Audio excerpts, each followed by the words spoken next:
MS এক্সেলে আমরা কিভাবে colon দিব।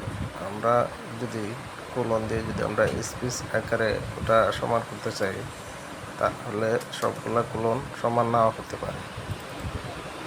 কোলনগুলো আঁকা বাঁকা হয়ে যাবে, তখন জিনিসটা অন্যরকম দেখা যাবে, তখন সমান হবে না।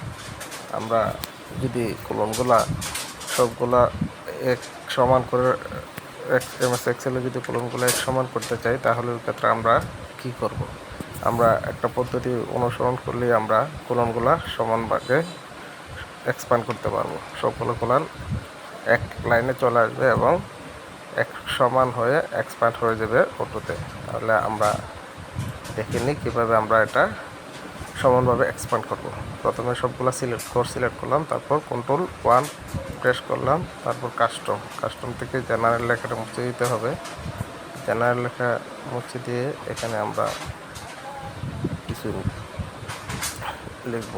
প্রথমে @ লিখব, তারপর স্টার স্পেস দেওয়ার পর ডাবল ইনভার্টেড কমা, তারপর কোলন ডাবল ইনভার্টেড কমা, দেন ওকে। তাহলে কোলনগুলো সমানভাবে এক্সপ্যান্ড হয়ে যাবে।